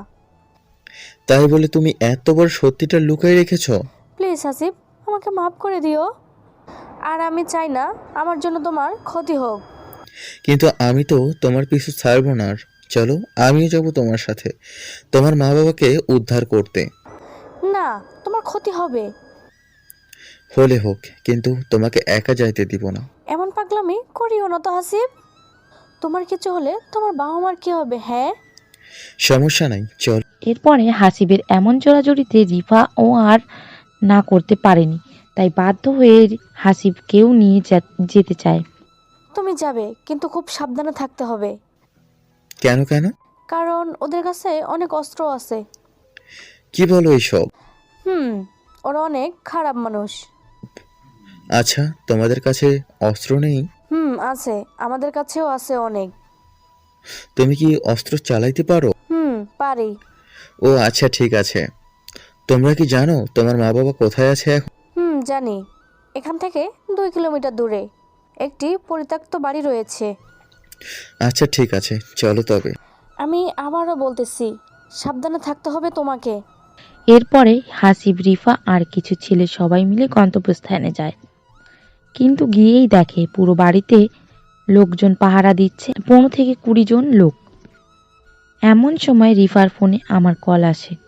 হ্যালো, এখন কোথায় যাইতে হবে আমাদের? ফোনে স্পিকার থাকার কারণে সব কথা শোনা যায়। কিডন্যাপাররা বলছে, বাড়ির ভেতরে চলে আসো, আর হ্যাঁ, কোনো চালাকি করতে পারবে না, যদি করো তোমার বাবা মাকে শেষ করে দেব। ঠিক আছে, যাচ্ছি। রিফা, কি হলো? তুমি বাইরে থাকো হাসিব, আর নেও একটি অস্ত্র তোমার কাছে রাখো, কিছু হলে ব্যবহার করবে। আমিও ভিতরে প্লিজ, যাব। দয়া করে ভিতরে যেও না, তুমি বাইরে থাকো। ঠিক আছে, আমি বাইরে আছি, কিন্তু তোমরা যদি বাইরে না আসো আমি কিন্তু ভেতরে চলে যাব। ঠিক আছে। এরপরে হাসিব বাহিরে থাকে আর রিফা ছেলেগুলো ভেতরে যেতে থাকে। এমন সময় একজন ছেলে রিফাকে বলে ওঠে, আপু তুমি এই ছেলেটাকে চেনো? তোদের দুলাভাই হবে ও। কিন্তু আপু একটা কথা বলতে চাই, তুমি আবার কি না কি ভাবো? বল, কি বলবি? আপু এই ছেলেটাকে আমি চিনি, ও গোয়েন্দা। তোর মাথা ঠিক আছে? পাগল একটা। আপু সত্যি আমি এমন একজনকে দেখেছি। মানুষের মতন কি মানুষ থাকে না? হ্যাঁ থাকে, কিন্তু আমার বিশ্বাস এই লোকই ওই লোক। একদম চুপ কর, আমি হাসিবকে ভালো করে চিনি, ও গোয়েন্দা না। আচ্ছা আপু, সরি। চুপচাপ ভিতরে ঢোক, যে কোনো ভাবেই হোক আমার বাবা মাকে বের করতে হবে। আপু। এরপরে যখন রিফা ভেতরে ঢোকে, দেখে যে বাবা মাকে বন্দি করে রেখেছে। ঠিক তখনই রিফা দৌড়ে যেতে ধরলো এবং কিডন্যাপাররা বলে, ওখানেই দাঁড়াও রিফা, যদি এক পাও এগিয়ে যাও তো তোমার বাবা মাকে শেষ করব। কে তুমি, কি চাও? চাই তো অনেক কিছুই, আগে বল কোনো চালাকি করিস নাই তো? না। হঠাৎই এরপরে রিফার ছেলেগুলো গোলাগুলি শুরু করে দেয়। এর মধ্যে রিফাও শুরু করে দেয় গোলাগুলি। প্রায় এক পর্যায়ে যখন সবকিছু থেমে যায়, তখন রিফা ওর বাবা মাকে ডাকে। বাবা মা, মা তোমরা কোথায়? আশ্চর্য, আমার বাবা মা কোথায়? তখনই একজন বলে ওঠে, তোমার মা বাবা আমার কাছে রিফা। এটা দেখে রিফা পুরোই অবাক, কারণ হাসিব কখন ভেতরে আসলো। তুমি এখানে হাসিব? মানে বুঝলাম না, কখন ভিতরে তো আসলে? আমার কাজই তো সঠিক সময় সঠিক স্থানে আসা। মানে কি বলতেছো তুমি? কিছুই তো বুঝতেছি না আমি। মানে হলো আমি একজন ডিবি পুলিশ। এটা কিন্তু ফাজলামি করার টাইম না হাসিব। তোমার সাথে ফাজলামো করার সময় আমার নেই, বুঝেছো? তোমার মা বাবা এই দেশের জঘন্যতম একজন ব্যক্তি, যার জন্য হাজার হাজার ব্যক্তি পরিবার রাস্তায় নেমেছে। তোমার বাবার জন্য আমার নিজের মামা মারা গিয়েছে। তোমার বাবা এই আইনের চোখে একজন খুনি, যার একটাই শাস্তি মৃত্যুদণ্ড। হাসিবের মুখে এমন কথা শুনে যেন রিফার বুক ধড়ফড় করতে থাকে। না, আমার বাবা খুনি না। মিথ্যা চাপা থাকে না রিফা, আর তুমিও একজন মাফিয়া, যার বিচার আদালত করবে। আমি শুধু আমার দায়িত্বগুলো পালন করব। তুমি এসব জানলে কেমন করে? তোমার সম্পর্কে আমি অনেক কিছুই জানি, যেটা তুমিও জানো না। মানে? তুমি যেদিন বউ হয়ে আমার বাসায় আসলে নাটক করতে, সেই দিনই তোমাকে আমি চিনে ফেলেছি। তুমি আমাকে চিনলে কেমন করে? তোমার ফটো আগে থেকেই আমার কাছে ছিল। তোমাকে আমি মনে মনে খুঁজতেছিলাম, কিন্তু মেঘনা চাইতেই জল, তুমি বৃষ্টি হয়ে এসেছো আমার জীবনে। তার মানে তুমি জেনে শুনে আমার সাথে এমন করছো? জি। আমি বিশ্বাস করি না। As your wish. তার মানে তুমি আমাকে ভালোবাসো না?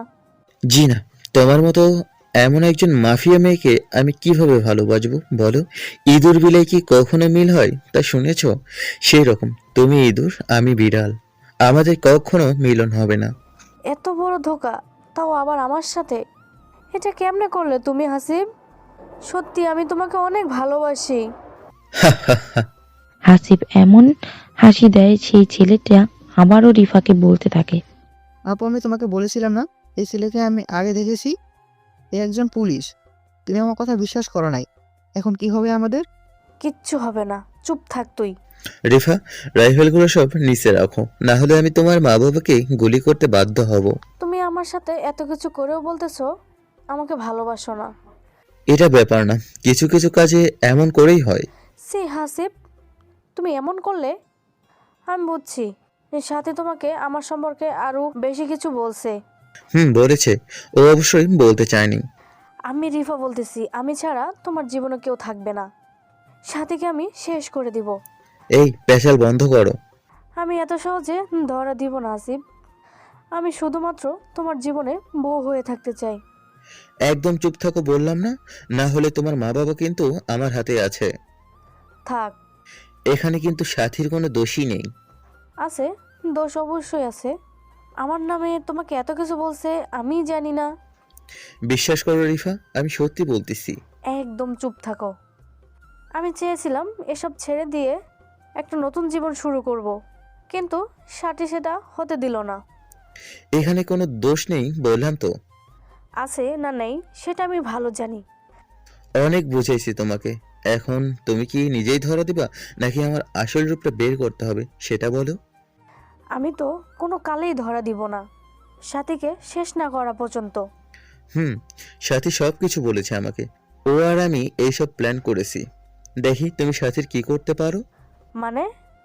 সাথী তো সবুজকে ভালোবাসতো। বাসতো, কিন্তু ওকে সবুজ ধোকা দিয়েছে, আর সাথীও ওর নিজের ভুলটা বুঝতে পেরেছে। কখন এসব ঘটলো? যাই হোক, বলি তবে সবাইকে। আপনারা তো জানেন সাথীর বোন হিয়া আর হাসিব একদিন রাতে ছাদে বসে কথা বলছিল। সেই দিন কিন্তু সাথী ওদের কথাই শুনছিল আর ভাবছিল সবুজও তো আমাকে ধোকা দিল, কিন্তু এই হাসিব তো কোনো প্রকার ধোকা দেয়নি। সবুজ যদি আমাকে ভুলে নতুন কোনো মেয়েকে নিয়ে থাকতে পারে, তো আমি কেন পারবো না? হাসিবকে ভালোবেসে তার সংসার করতে, এটা ভেবেই হাসিবকে সেই রাতেই বলে। হিয়া, তুই আর হাসিব কি করতেছিস এত রাতে ছাদে? না আপু, কিছু না। আমার ঘুম আসতেছিল না তাই ছাদে আইছি, কিন্তু একটু পর দুলাভাইও আসলো তাই গল্প করতেছি। ও আচ্ছা, হাসিব রুমে চলো তো, কথা আছে। অনেকেই বলতে পারেন ভাই সেই দিন রাতে সব কাহিনী কি মিথ্যে ছিল? ভাই মিথ্যে ছিল। তো সাথীর কথা মতো হাসিবও পিছে পিছে আসে হাসিবের রুমে। সাথী বলো কি বলবা। সরি, আমাকে মাফ করে দিও। আমি আমার ভুল বুঝতে পেরেছি। আমি ভুল মানুষকে ভালোবেসেছিলাম। তোমাকে অনেক কষ্ট দিয়েছি, অপমান করেছি। তোমার ভুলটা বুঝতে পেরেছো, এটাই অনেক। তবে তোমাকে তখন মাফ করব যখন আমার কথায় উত্তর দিবা সত্যি সত্যি করে। বলো কি কথা? রিফা একজন মাফিয়া, ওর মা বাবাও মাফিয়া, কিন্তু তুমি চিনো কেমনে? একসাথেই পড়াশোনা করেছি, ও আমার বান্ধবী হয়। তুমি কি জানতে ও মাফিয়া? একটু একটু জানতাম, কিন্তু আমার সাথে ভালো ছিল সম্পর্ক। তুমি জানো আমি একটা অফিসে চাকরি করি, কিন্তু আমি একজন ডিবি পুলিশ অফিসার। কি বলো তুমি এইসব? যা বলছি সব সত্যি। এখন তোমাকে যা বলতেছি বাসায় গিয়ে ঠিক এমন এমন করেই কাজ করবা। রিফাকে বুঝতেই দিবা না যে আমি সবটা জানি। কিন্তু ওদের জন্য অনেক মানুষের জীবন চলে যাচ্ছে, সো ওর বাবা মাকে ধরার জন্য সাহায্য করো, তবে আমি তোমাকে ক্ষমা করব। আমি হাসিবের মুখে এমন কথা শুনে সাথীর নিরুপায় হয়ে রাজি হয়ে যায়। তুমি জানো না সাথী, ও কত ডেঞ্জারাস, বুঝেছো? আচ্ছা, তুমি যেটা ভালো বুঝো। হাসিবের কথা শেষ হতে না হতেই রিফা বলতে থাকে। ও আচ্ছা, এই কাহিনী। এটা সত্যি হাসিব, তুমি আমার না হলে তোমার জীবনে অন্য কাউকে রাখবো না। এইসব জেলে গিয়েও ভাবিও, অনেক সময় পাবে। রিফা আবারও গোলাগুলি শুরু করে দেয়, কিন্তু সেটা কারো উপর না, এমন গোলাগুলিতে সবাই একটু স্তব্ধ হয়ে যায় কিছুক্ষণের জন্য। যখন গোলাগুলি থেমে যায়, হাসিব দেখে যে রিফা নেই, ও এখানে উধাও। তুমি যেখানে যাও না কেন রিফা, তোমাকে আমি খুঁজে বের করব। আর তোমার মা বাবা এখন আমার হাতে, তুমি অবশ্যই তো আসবে। এইসব বলে হাসিবও রিফার বাবা মাকে থানায় নিয়ে যায়। সেখানেই রেখে সোজা বাসায় আসে হাসিব। কি হলো, ধরতে পারলে তুমি? না, সাথেও পালিয়ে গিয়েছে, কিন্তু ওর মা বাবা আমার আয়ত্তে আছে। তুমি হয়তো জানো না, রিফা খুব ভালোবাসে ওর বাবা মাকে। এখন কেমনে ধরবো এটাই ভাবতেছি। চিন্তা করিও না, দেখবে ও কোনো না কোনো একটা ভুল করবেই, আর সেই সময় তুমি ধরে ফেলবে। আমি খুবই ক্লান্ত, ফ্রেশ হয়ে আসতেছি, তুমি একটু খাবার নিয়ে আসো। হাসিবের এই কথা শেষ হতে উপস্থিত। হাসিব, বৌমাকে খুঁজে পেলি নাকি থানায় যেতে হবে আমাদের? বাবা, তোমাকে আগেও বলেছি না, ও তোমার বৌমা না, ও একজন মাফিয়া। আমার সাথে মজা করিস তাই না? তোমার সাথে মজা করতে যাব কেন শুনি? তাহলে বাজে কথা বলতেছিস? শোনো তবে আসল কাহিনী। হাসিবের এই কথা শেষ হতেই এত কিছু হয়ে গেল, আমাকে একটি কথা জানাইলেও না। তুমি তো আমার কথা বিশ্বাস করতেছিলে না। এত ডেঞ্জারাস মেয়ে ছিল রিফা, দেখলে তো সিধা সাদা মনে হয়, আর ও ভিতরে ভিতরে এত। বাবা। যাই হোক, আল্লাহ বাঁচাইছে আমাদের সবাইকে। এখন সমস্যা আছে, ও আমাদের সমস্যা করতে পারে, তাই একটু সাবধানে থাকতে হবে। ঠিক আছে রে বাবা, আচ্ছা আমি আসি এখন। ঠিক তখনই ফোন বেজে ওঠে আর ফোনের ওপাশ থেকে বলতে থাকে, স্যার একটি খুশির খবর আছে। হাসিব মনে মনে ভাবতে থাকে বর্তমানে যে সুখের অবস্থায় আছে, আবারও খুশির খবর। কি এমন খুশির খবর শুনি? স্যার, রিফা যখন পালানোর জন্য যে সিএনজিতে যাচ্ছিল সেই সিএনজি অ্যাক্সিডেন্ট করেছে। কথাটা শোনার সাথে সাথেই হাসিবের বুকটা কেন জানি কেঁপে উঠল। বলো কি, রিফা ঠিক আছে তো? রিফার অবস্থা খুবই খারাপ স্যার, আমরা ওকে রংপুর মেডিকেল হাসপাতালে ভর্তি করেছি, কিন্তু ও শুধুমাত্র আপনাকে দেখতে চাইতেছে। কি বলো? আপনি যত তাড়াতাড়ি পারেন আসেন, আমি অপেক্ষায় আছি। ঠিক আছে, তুমি ওখানে থাকো, আমি যাচ্ছি এক্ষুনি। কি হয়েছে হাসিব, তোমাকে চিন্তিত দেখাচ্ছে কেন? রিফার গাড়ি অ্যাক্সিডেন্ট করেছে, এখন হাসপাতালে ভর্তি আছে, না বাঁচা অবস্থা, ওখানে এক্ষুনি যাইতে হবে। আমিও যাব তোমার সাথে, আমাকেও নিয়ে চলো। কিন্তু কোনো কিন্তু না, চলো আমাকে নিয়ে। এরপরে হাসিব সাথীকে নিয়ে সোজা হাসপাতালে চলে আসে কিছুক্ষণের মধ্যেই। এসেই দেখতে পায় রিফা একটি বেডে চিকিৎসাধীন অবস্থায় শুয়ে আছে। তো হাসিবকে আর সাথীকে দেখতেই উঠতে চেষ্টা করে। ওখানে শুয়ে থাকো, আমি যাচ্ছি তোমার কাছে। এটা বলে হাসিব সোজা রিফার মাথার কাছে বসে। চিন্তা করিও না রিফা, সব কিছু ঠিক হয়ে যাবে। আমি মনে হয় আর বেশিক্ষণ বাঁচবো না হাসিব। মারা যাওয়ার আগে কি তোমার কোলে আমি একটু মাথা রাখতে পারি? কথা শোনার সাথে সাথে হাসিব রিফার মাথাটা কোলে নেয়। আরে পাগলি, তোমার কিচ্ছু হবে না। না হাসিব, আমার সময় বেশি নাই। সাথী, এইদিকে আয় না, দরজার ওখানে কি করছিস? সাথী কান্না অবস্থায় বলতে থাকে, আজ আমার জন্য তোর এই অবস্থা হবে আমি ভাবতেই পারি নাই। আমি যদি জানতাম, বিশ্বাস কর, তোকে কখনো এই বাসায় আনতাম না। পাগলি একটা, আমার কপালে যে এটাই ছিল রে। এখানে তোর কোনো দোষ নেই, আমার পাপের সাজা আমি পাচ্ছি।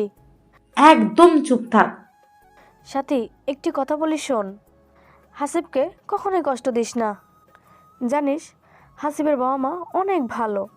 তোরা যখন বিয়ের পরে গেলি ঘুরতে তোদের বাসায়, তখন জানিস আমাকে এত আদর করছে যা আমি আমার বাবা মার কাছ থেকে কখনোই পাইনি। তাই ভেবেছিলাম তোর ডিভোর্স হলে আমি হাসিবকে বিয়ে করব। আমার আগে সব অতীত ভুলে নতুন করে বাঁচবো। তাই আমি এসব করেছি রে। আমার ব্যবহারে কষ্ট পাইলে মাফ করে দিস, আর কথা দে হাসিবকে কখনো কষ্ট দিবি না। জানিস, আল্লাহ আমার কপালে এই সুখ রাখিনি। যাই হোক, আল্লাহ যেটা ভালো বুঝে সেটাই করেছে। প্লিজ আমাকে কথা দে না। আমি তোকে কথা দিলাম, কখনো হাসিবকে কষ্ট দিব না, সবসময় অনেক ভালোবাসবো। এখন ঠিক আছে হাসিব, তুমিও কথা দাও, কখনো সাথীকে কষ্ট দিবা না। কথা দিলাম। ও হ্যাঁ, আরেকটি কথা, আমার বাবা মা তো জেলে, ওদের একটু দেখে রাখিও প্লিজ। ওদের অনেক বয়স হয়েছে, জানি ওরা অনেক খারাপ, কাজ করছে, কিন্তু তবু একটু দেখে রাখিও। হাসিব নামেনি বলা শেষ হতে না হতেই রিফা তার নিঃশ্বাস ত্যাগ করে। রিফা মারা যাওয়ার পরে যেন সবাই হতবাক হয়ে তাকিয়ে শুধু ওর দিকে, কেউ কোনো কথা বলছে না। ঠিক তখনই কিছু পুলিশ এসে বলে, স্যার আমরা এখনই কি রিফাকে নিয়ে যেতে পারি, কারণ ওকে পোস্টমর্টম করতে হবে। তার কোনো দরকার নেই, আমি ওকে আমাদের নিজস্ব কবরস্থানে দাফন করব। কিন্তু স্যার। কোনো কিন্তু নেই। এরপরে হাসিব রিফাকে বাসায় নিয়ে আসে। লোকজন জড়ো করে গোসল দিয়ে সুন্দরভাবে নিজের কবরস্থানে মাটি দিয়ে আসে। কেন জানি মাটি দিয়ে আসার পর থেকে হাসিবের মন সবসময় খারাপ থাকে। এরপরে হাসিব ও সাথী দুজনেই সুখের জীবন কাটাতে লাগে। মাঝে মাঝে হাসিব রিফার কবরস্থানে গিয়ে দোয়া করে আসে, যাতে রিফাকে আল্লাহ জান্নাত নাসিব করে। তুমি ইদানিং খুব টেনশন করো, এটা কিন্তু ঠিক না। আমরা তো শুধুমাত্র একটা জিনিসই বর্তমান করতে পারি রিফার জন্যে, সেটা হলো দোয়া। সাথী ঠিক বলেছ। গল্পটা এখানেই সমাপ্ত হয়ে গেল। এটাই আমার প্রথম গল্প। আশা করি সবাই গল্পটি শুনবেন, আর কেমন হলো তা অবশ্যই জানাবেন। আর আমার গল্পগুলো যদি আপনাদের ভালো লাগে তাহলে অবশ্যই আমাদের শিশির ডায়েরি চ্যানেলটি সাবস্ক্রাইব করে আমাদের সাথেই থাকবেন। ধন্যবাদ সবাইকে।